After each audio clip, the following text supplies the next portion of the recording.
Hi, everybody.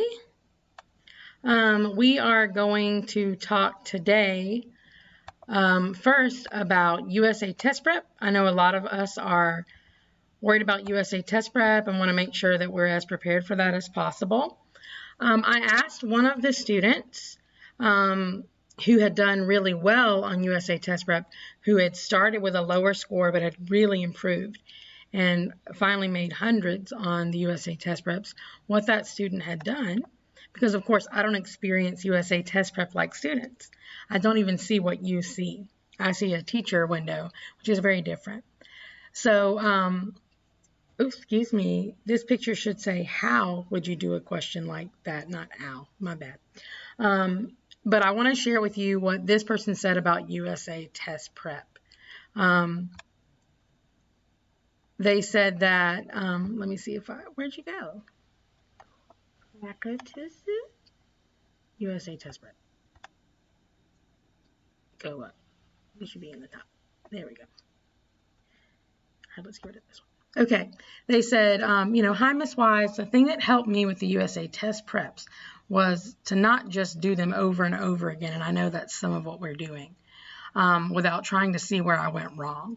Because again, then we're just maybe guessing, we're making some educated decisions about it, but we're not reteaching ourselves or asking questions to get support. So what this student did was take the test as many times as needed to earn the 100, but the key was after each test, after each time they took a test, they would go where it says scores by domain, click view by element, and then under functions, it breaks down how many were missed by category. And again, I don't see this exactly the way you see it, but this is kind of what he's talking about. You'll notice when you look at your stuff, it's similar to this. You'll see the domain. It gives the standard. It even gives what that standard's called. So if you wanted to Google videos, create equations, level of accuracy, you could look for videos using those search terms. But you'll notice this student had 100 on some of these skills, but then the student had a 0, a 50, a 0. So these are the places where they hit over here and get some practice on those skills before they tried the test again. He says that for y'all, USA Test Preps don't show the exact missed questions, but looking by category showed if I missed 3 out of 6 or 1 out of 3. So that way, when I would go back in that test, when I would look for questions in my missed category and focus on correcting those instead of reworking those that were correct in other categories. That was my strategy. He gave me permission to share his strategy with you. So I've gone ahead and done that because I know one of the frustrations for parents and students trying to work at home and look at these USA Test Preps is that there's many questions, but you're not sure which ones to fix. You'll know you had a score, but you're not sure which ones. But as this student was saying, you can click and kind of look at your score, and it will show you in each domain how many you've gotten right. And it will show you with each skill how many you've gotten, or that you kind of what your percentage is, what you need to practice. Again, what I showed you it looked like is what it looks like for a teacher, so that it doesn't exactly look like what you're seeing, but hopefully that's a good place to start with USA Test Prep. The other thing that's great for USA Test Prep are asking questions. So I'm just going to wait until I hear some questions in the chat, and that would be awesome.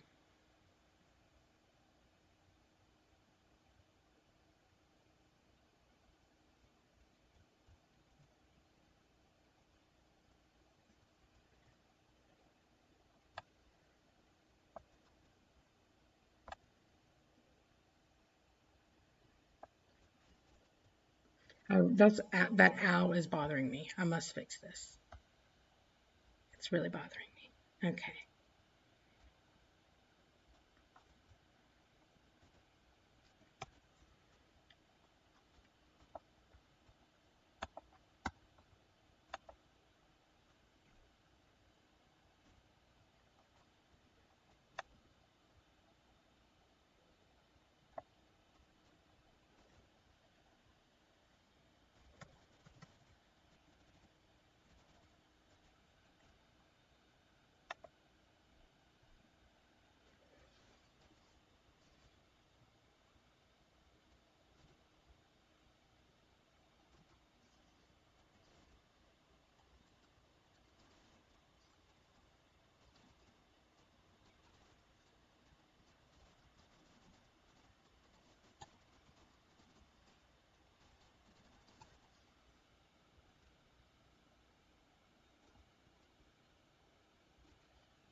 Okay. What grades do we need on USA Test Prep to pass the class? By the way, this is Paisley, your fave. Yes, I love you, Paisley. Okay, so the short answer to that is if you were passing before March 13th, you had a 70, you had an 80, you had a 90. Technically, there's no assignments on USA Test Prep that you need to do because that 70 can't go down. So even if you didn't do those assignments, you would be fine. Of course, I would say you are fine for this semester, but as you moved into geometry and algebra 2, pre-calculus, AMDM, taxes, your future, making budgets, you might run into trouble. So I want you to learn as much math as you can. But again, if you're already passing before March 13th, then USA Test Preps are, in a sense, optional. If you are not passing, then it depends on how low your total grade was before March 13th. So some people, for example, who had a 67 before March 13th, and that 67 was because they had a single zero for a test because they were absent, that person only has to make up one assignment in USA Test Prep. And again, it would depend on other variables like their quiz average and things like that, their other tests, how high they'd have to get on that USA Test Prep. So because there's so many variables, the actual equation would have about 7 or 8 different factors that we'd have to end just for, man, I'm getting so excited because this will make the most amazing mathematical problem. Maybe I'll make it over this summer to show my Algebra 1 students in the future. Yes. It's kind of a complicated answer. The short answer is it depends. And that sounds terrible, but it truly depends.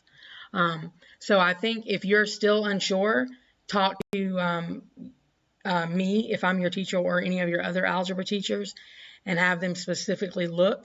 And probably what they're going to do, like what I've done, is I'll say, okay, this is the lowest thing. This is the thing you should do first. Then I'll change your grade. I'll see what that does to your grade in Power School. I'll come up with a second step. So some people, depending on where their grade was before the closure, they'll have multiple steps. Other people may only have one step. Some people have 0 steps to passing. If I didn't answer your question, let me know, and I will try again.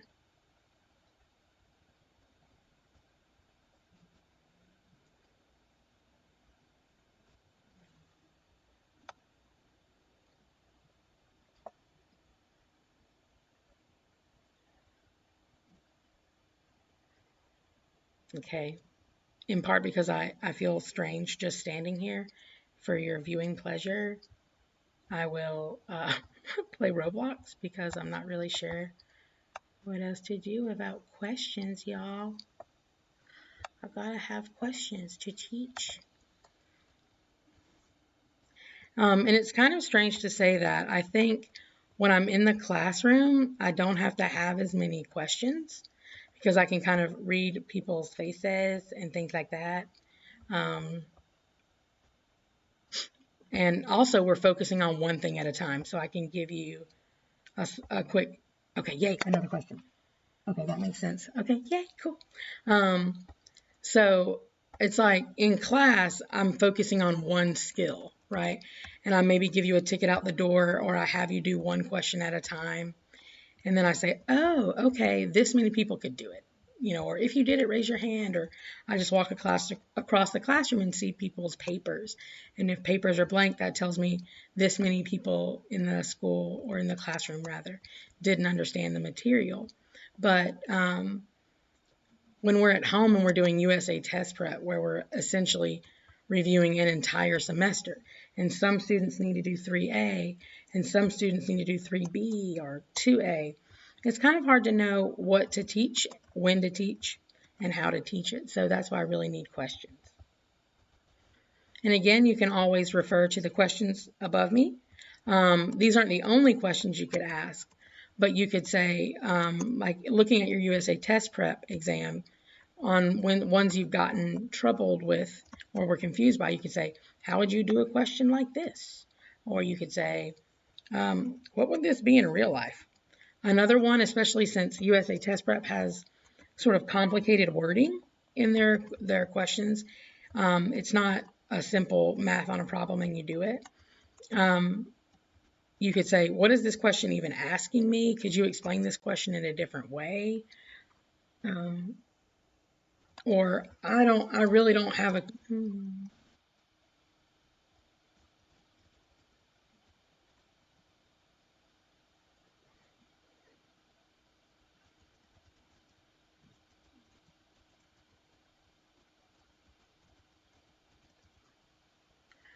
I want some beautiful questions. Come on, you guys. I want to be a teacher. Let me teach something, anything. I also used to be an English teacher. Do you have any questions about English? Writing any final papers? Doing any MLA research-based writing? My gosh, it's been so long since I've played this. Oh, what is that? Heavens, what are you? Is that a big chicken? Is he hurting me? Is he just adorable? Oh my gosh. I think he might be dangerous. No, chick, you're supposed to be kind. What are you doing? Why are you like this? We're supposed to be pals. Like, aren't you supposed to be nice? Oh, no, and no, he says. He's not. Oh, heavens, back up, punk. My goodness, can you believe this? Yeah, the reason I'm playing a game is I realized I had more viewers stay and ask questions when I played Animal Crossing. So now I'm just playing Roblox, waiting for a question. So desperate for a question. The other cool thing about questions is, let's say Miss Wise is asleep because she's kind of an old lady, so she goes to bed pretty early. But you don't, you have a sort of more natural teenage schedule. And so there is such a lag. None of my stuff is getting picked up. What is going on? But and you're up late at night and you suddenly get this question. You can email me your question on Schoology, and then I will set a time aside in my future video. My next video will be on Thursday to answer those questions. Last week I made a video, and then after I didn't get any questions at about this time, I signed off. But I think I won't. I'll just wait around because maybe people are slow to have the courage to ask a question, or maybe they're busy, but they'll be unbusy at 3:30. So I'll just hang out here waiting for questions and playing Roblox. But I do miss all my students. I miss you so much. I mean, I don't want to be near you right now because I'm afraid what if I'm asymptomatic? What if I hurt my students? And I could not live with that. But I love you and I miss you. Plus, now I'm just talking into the void, and I've always been a little bit crazy, but this makes me feel really crazy. Like, who am I even talking to? Hello? It's like, have you guys seen Frozen 2? That's what I feel. I'm singing out into the void. And you guys are like, I can hear you, but I won't. Yeah, but it's okay. I thank the handful of people watching right now. But I hope that for those people that are watching, I can be more helpful. Let me help you, please. Ask me your question. Okay, so this is Roblox. At least let me pretend I'm teaching Roblox. So Roblox is really cool because it works on, well, actually, here's a great thing about Roblox. Honey collecting, honey transformation from pollen to honey, all that's linear. You notice how it just kind of goes down at a steady rate. Sometimes because of the internet and bit rate and stuff, it looks like it jumps, but mostly you see this pollen bar right here at the top. Pollen! You'll see the pollen bar the little green bar stacks down, and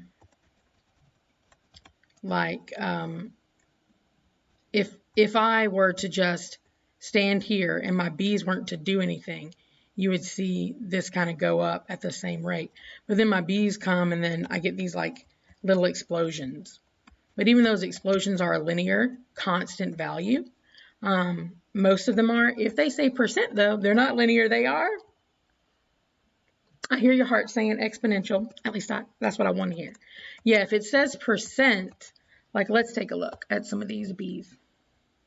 Sorry, I'm just addicted to math teaching. I feel bad for you, but not bad for you because math teaching is awesome. All right, let me move this self right over here. Maybe make it bigger. Hello, beautiful people. All right, okay, so if we, oh, I need to move this too a wee bit, so you can see. What is these? Okay, so this is a basic bee. It just works hard. The crafty bee, all right, loyal bee, blah, blah, blah. All right, let me check this out. Okay, so it collects 10 pollen in every 4 seconds. If we were to think of a linear equation, 10 pollen in every 4 seconds, just like with exponentials, linears and exponential, usually x represents time. So if we're thinking about a slope, our time is 4 seconds, and our amount of pollen change is 10. So our slope for pollen rate is 10 over 4x, right? And then x is how much time. So if I've gone 4 seconds, I've got 10 pollen. If I've gone 8 seconds, I've got 20 pollen. 12 seconds, I've got 30 pollen. And of course, we could also simplify that fraction. 10 over 4 simplifies to, what is it? 5 over 2. Yes, 5 over 2. The only problem is in the real world, like we always have you simplify for the EOC because that's what they always want. But in the real world, this game, in 2 seconds, it doesn't do anything. So in the real world, sometimes you can't simplify because there's no such thing as 5 pollen in 2 seconds. It only works every 4 seconds. So in real life, you couldn't actually simplify that.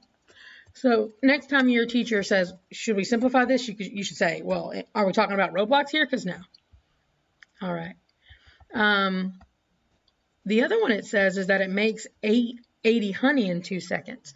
And again, that would be a slope of 80 over 2x. Okay. So, but again, even though in the EOC, when we're talking about just numbers, that would simplify to 40 over 1 or 40. So basically 40 honey in 1 second. In the real world, in the real application of this game, there's no such thing as 40 honey in 1 second. If you only played for 40 seconds, or this bee was only active for 40 seconds, you wouldn't get no honey made. No, you wouldn't. Gifted hive bonus. I don't know if I think I have a gifted fire bee. If I did, every time, like I'm in a red field right now, every time I'm in a red field and my little pollen dipper goes down, boop, boop, boop, boop, I don't just get 1 pollen because 1 equals 100%, right? I think we talked about that, or will talk about that in one of our exponential videos. Students always ask me, and so do my friends and family, especially when we're out to a restaurant, they'll be like, how do I do 20% on this check? Well, in order to do 20% on a check, to use your calculator to do that math, there is an easy way to not use a calculator, but we'll worry about that in a little while. To figure out 20% on a check at a restaurant, you have to know how to write 20% as a decimal. And I always say percent. It's not a coincidence that it sounds like the word cent. So how would you write the way you write 20% is the same way you write cent. How would we write 20 cents? 0.20. How would we write 20%? 0.20. How would you write 100%? How would you write $1 as a decimal? 1.00, right? And so when we're talking about 100%, we mean times 1. When we're talking about 150%, that's 1.5, or 100% and another half of the same amount. So again, that is all linear. But here's something exponential. Move speed, if you have this B, is plus 50% convert speed and plus 25% energy. So those are a little bit different depending on how it stacks. Because again, for doubling, tripling exponential functions, they have to be something that 50% multiple times. So for example, if every red fire bee I had made this go up 50%, then that would definitely be exponential. Like if you take a look at the at this thing that says red bomb, I'll move it up a little bit. It says, excuse you, go up, jerk face. Can you see it, guys? Maybe not, maybe because it's too low. There it goes. It says a red bomb, and it says it collects 10 pollen from 29 surrounding flowers, plus 10% pollen per level. The bees stack. So like you see on the picture, like there's a level 7 bee, a level 7 bee. I think the highest bees I have in this hive are like level 11. And that means that I get 10 pollen when it's level 1. And then I get 10 times 10% when it's level 2, another 10% when it's level 3, and that's exponential growth. It's not as big as doubling, but it is pretty fantastic. I saved the sunflower field. I'm a hero. He's so awesome. He's so nice to me. So I love playing games because they're just so nice. One of the things he says, he'll say, "You never let me down." I love that feeling, never letting people down. Okay, beautiful people, it has been 23 minutes of me answering like USA test prep how-tos, but I haven't answered a single math question yet, although I have been talking about linear and exponential, which is pretty exciting. I would love to answer some questions and teach some math.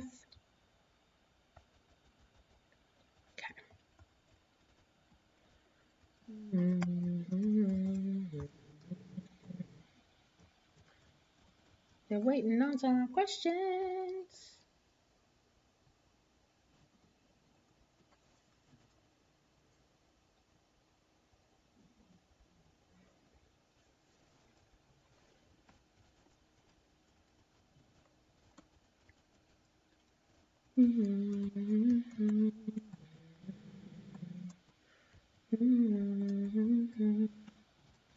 What should I do? Maybe I will go fight the crab, coconut crab. Yeah. Let me go ahead and empty my pollen. It's been so long since I've played this. We'll see how it goes.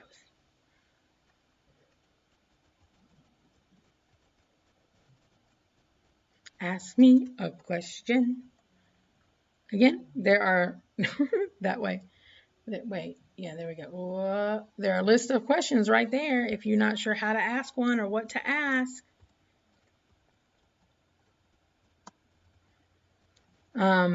This is a difficult time, a very difficult time to learn mathematics.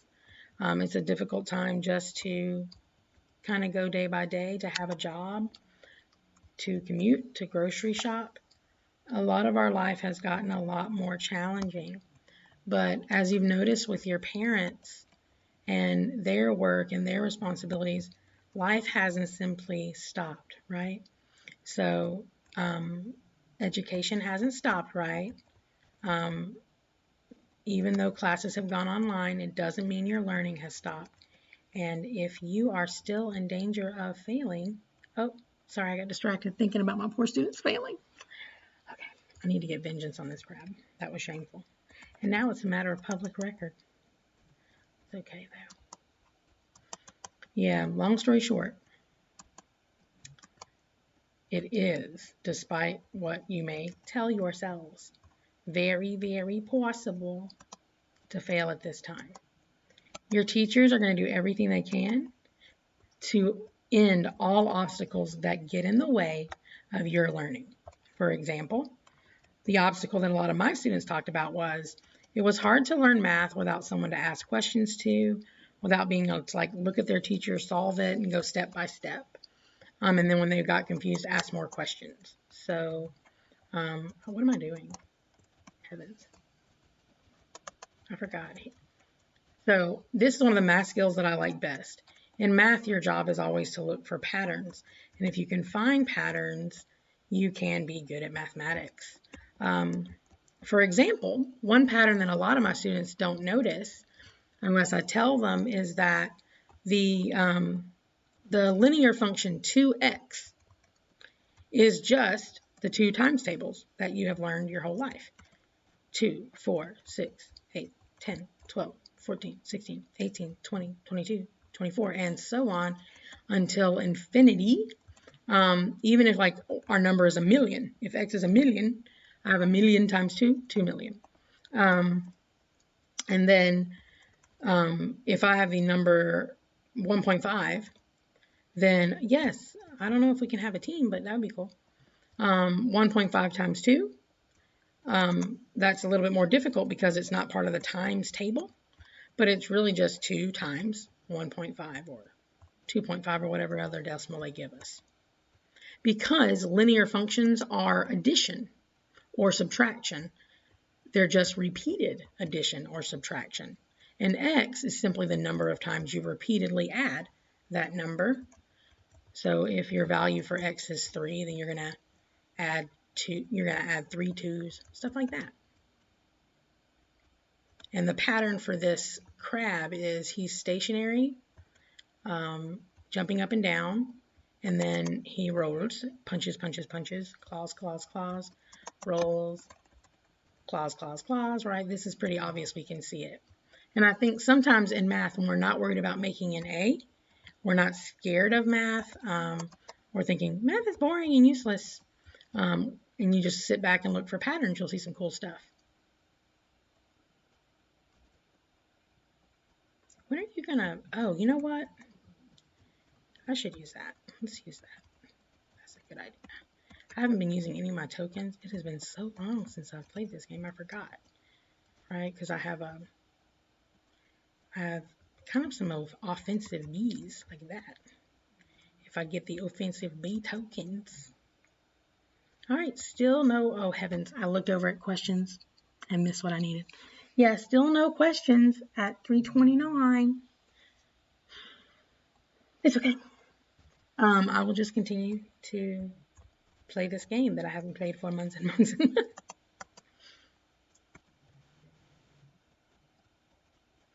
And please, this is not a tutorial. Even I don't play like this when I don't have to talk and read if there are questions and check my email real quick on my 28 screens.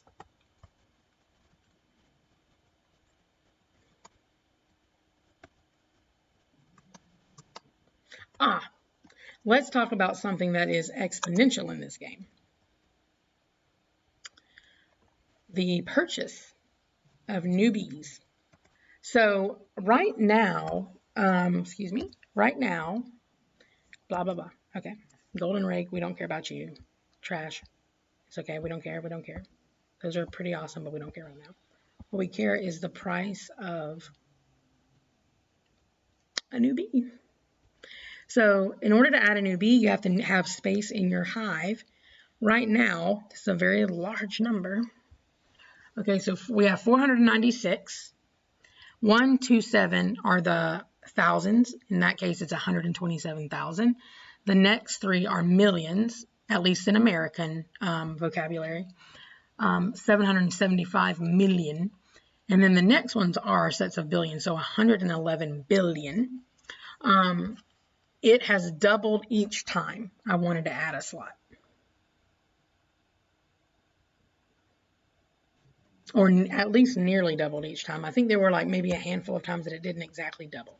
But let's say, because even though real world math is very complicated, what is that? Oh, the Mondo chick is coming back. That's what that is. I have never seen this here Mondo chick because it is seasonal. Right now I have, let's see, how many bees is that? We have an array of 1, 2, look at that array. It's a math word. 1, 2, 3, 4, 5, 6, 7. Rude with your smiley face. You're interrupting my lesson. Some bees, they're just rude. I mean, they're sweeties. They're not really rude. I have a short temper with these bees. Okay, so we have an array of 1, 2, 3, 4, 5, 6, 7, 8, 9, 10. And this array looks smaller, but let's count it real quick. 1, 2, 3, 4, 5, 6, 7, 8, 9. This array looks like it goes down, but you'll notice it's farther down here. So let's check it. 1, 2, 3, 4, 5, 6, 7, 8, 9.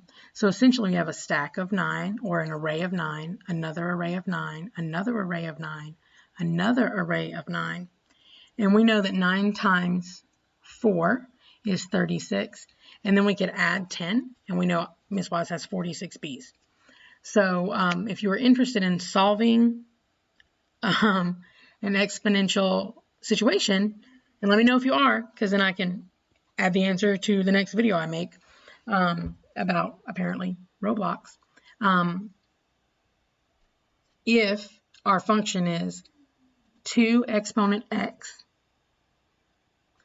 and I have 46 bees, or 46 bees, and the price for 47 bees would be 111 billion.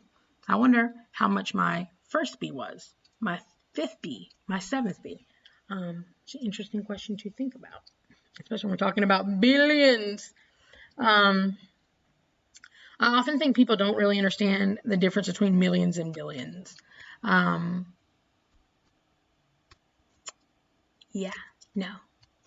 I know people know that millions are much bigger than billions, and they know that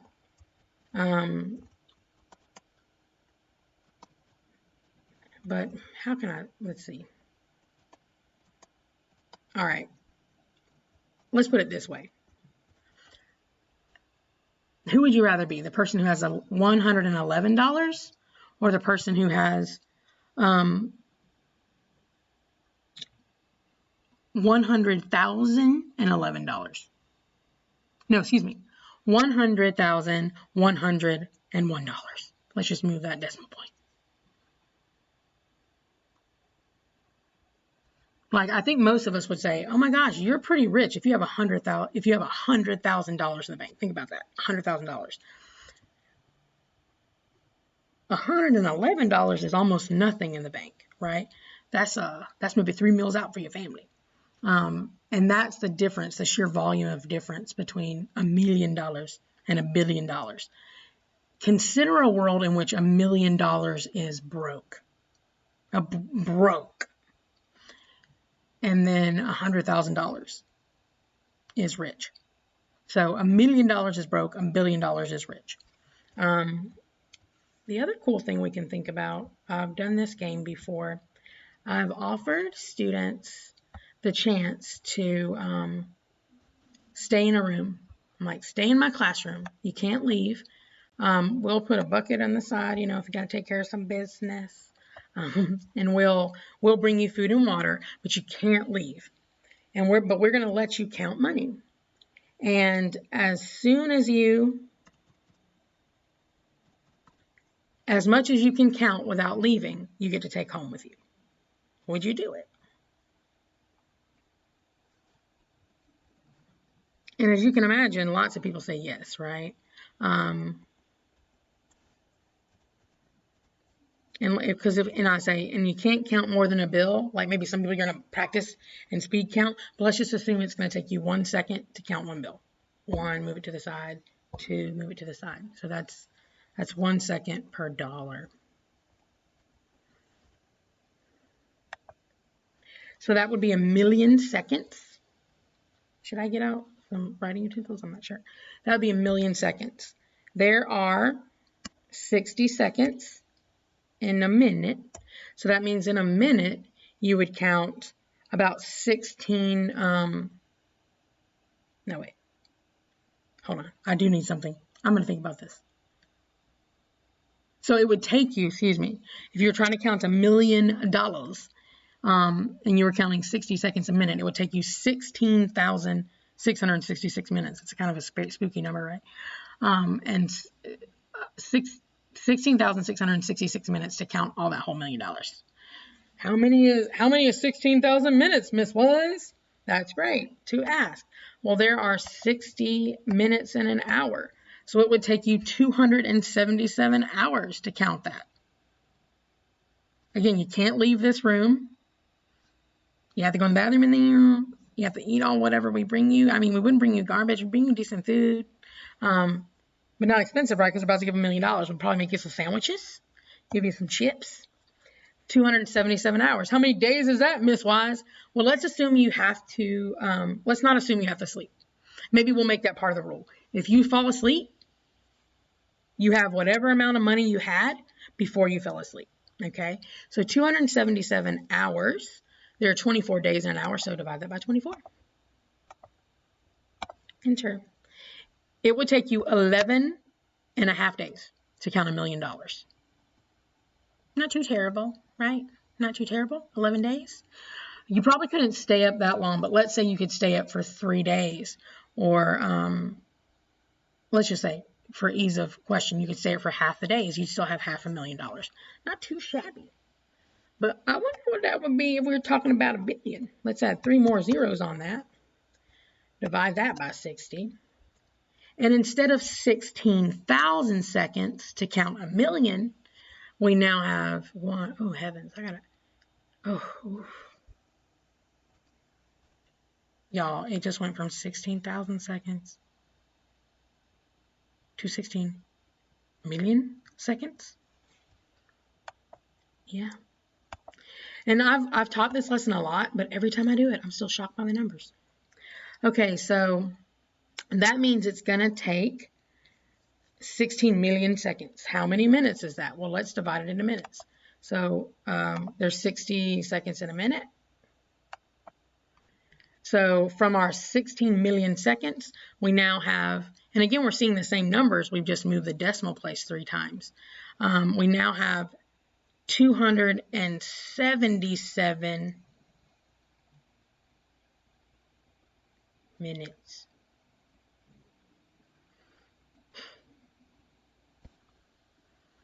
Wait, I'm so shocked by these big numbers. Have I lost a step? We did 16 million minutes. Seconds. We divided by 60 and we got minutes. Now we need minutes in an hour.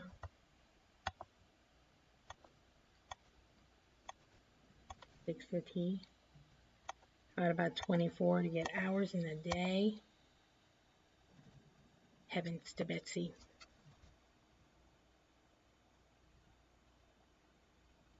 It's shockingly large. So if we had 11 days, y'all, I forget this because these numbers are so shocking. But it basically turns out you'd have to be a vampire to count $1 billion, like immortal. So yeah, that $1 billion, excuse me. So that's the difference between $1 million and $1 billion. But I should write this down next time because the numbers are too big. They scare me. Okay, I'm a teacher. I don't make anywhere near that much. Thank goodness. I couldn't handle that much money. Too scary. All right, it is. I'm going to close this down. I've been doing this for about 40 minutes. I answered questions, and I feel kind of a little bit tired. Maybe we're all a little bit tired, right? Maybe you aren't. Maybe some of y'all just got up. But I wake up at 6 a.m., so this is the end of my long day. I don't see any emails on Schoology. Oh, I refreshed. Let me see. Okay. No. Oh, I know what I can do.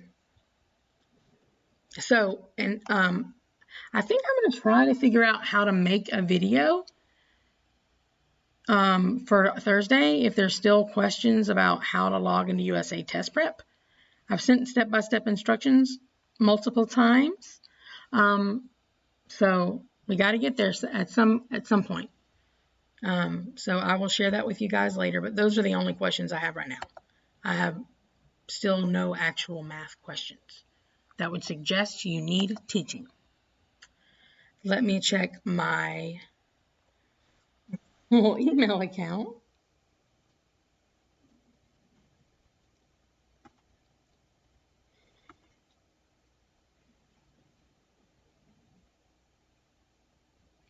Okay, no emails about mathematics on my school email account. So I'm going to chill it here for a few more minutes, probably 5 minutes, and then around 3:50, I will sign off and I will see you guys later. I have no problem with sticking around, but I hate to waste my time and yours. So I definitely don't want to be here anymore if y'all don't need me to teach you. Okay, so again, ask me a question within the next few minutes, and I'll be glad to stay past 3:50, even past 4, even though that's my plan of time to finish. But if you're getting here late, let me know. Oh, I know what I can do to pass the time. Beautiful time. I still gotta get vengeance on that coconut crab, right? I didn't kill him. I kept dying. Even though I never die. Fighting the coconut crab. It's hard to do when you're distracted. Yep, still no questions. Hello, King Beetle. I'm sorry to attack you, but apparently I heard from the bees you're kind of a jerk. So, and you harass them, so. But it's okay. It won't hurt you too bad. You'll come back. You'll just have to go to the hospital for about 24 hours, and then you'll be back to your bullying ways, and I will see you again, sir.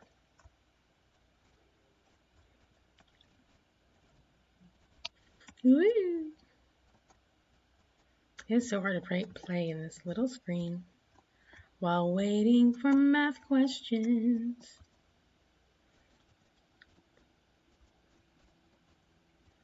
So, everybody loves this game from when they were a kid, right? Memory match.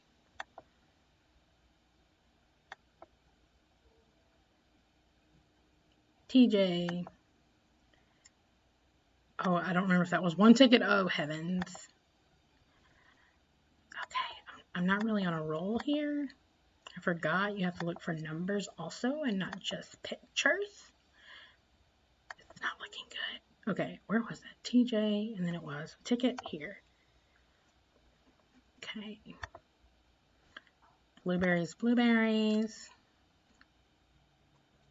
Shika, shika. Okay. That was our first memory challenge.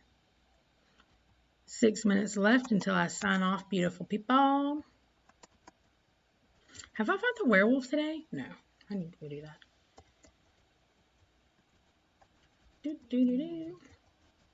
Yeah, so what's cool is if you want to be a game designer, if you want to code games, even if you want to do art for games, your art and what you can do with it is limited by what the code can do. And there are actually a lot of great videos online about Pixar and vectors.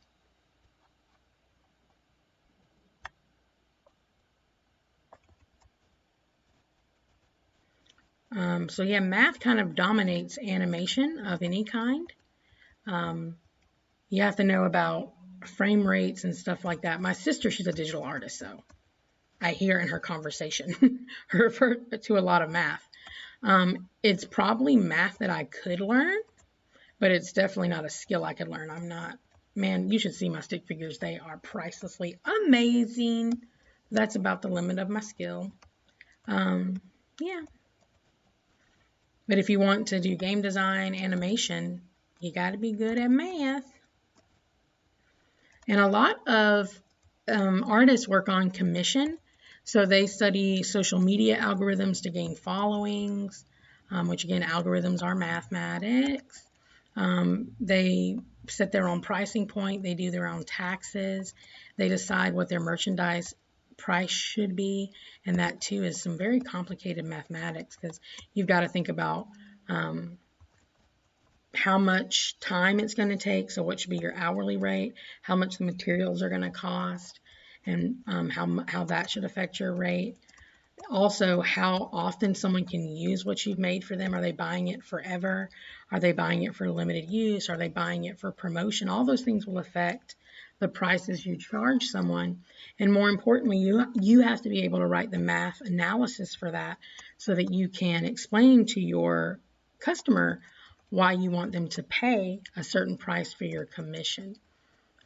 Especially like if you go on TikTok, you'll see videos of like frustrated artists who will show consumers who've gotten really heated about why would it cost this much to make a blanket. And of course, they're referring to the machine-made, factory-produced blankets that they sell at Target or Walmart, as opposed to the handmade ones that are crafted by an artisan, and why an artisan who works at a slower rate per hour, which means slower linear production, would charge more. Again, because production would be longer, the X value would be longer. So even though it might cost the machine folk the same amount for their raw materials, even though sometimes it doesn't, because the amount you buy can sometimes influence what you actually pay for it in the end, which is why it costs less to buy Tide at Walmart than it does to buy Tide at CVS, because Walmart buys so many units of Tide, they can tell the Tide company, well, if you don't accept this price for Tide, we won't buy any of your units and we'll carry another brand, and then no one will buy Tide because people come to Walmart more than they go to other stores. Whereas CVS, it's not that they want to make this huge profit, it's that they are actually charged more for their Tide than Walmart is charged for theirs, because they don't have a great negotiating power. So they pay more, a higher linear rate for each unit of Tide than you pay more, but their profit's kind of the same. Similarly with a handcrafted artist, like their raw materials might cost more than a large producer's raw materials, and certainly their production time is much longer. So it's not like they're ripping you off. It's not even like CVS is trying to, even though they might be. I haven't looked at their books. Although, you know, there is public data out there if you're interested. And if you know enough math to figure it out. Yeah, I was for a long time an English teacher, and then I wanted to understand more about the world. And thus became my love for math. Heck yeah, look at these coins add up. And these coins are not linear. They are not exponential. They have no set rule. They are random, which means they're not a function. See, math is everywhere. So cool. All right, beautiful people. I'm going to say goodbye to you. For those of you who hung in there the whole time, I hope you enjoyed watching Roblox, or maybe you just wanted to hear this this kind of nonsense come from me today. I hope you're safe. I hope you're well. I'm going to stop clicking my honey because that's frustrating. I hope you're safe. I hope you're well.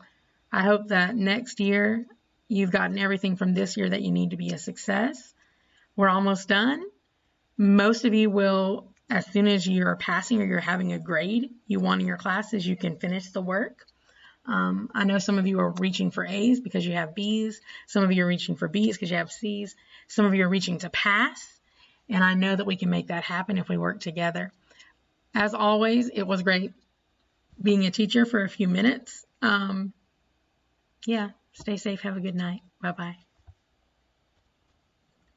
How do I end my stream? I did a great wrap up and now I'm not saying goodbye. Where did it go? Okay. Goodbye, beautiful people. Love you.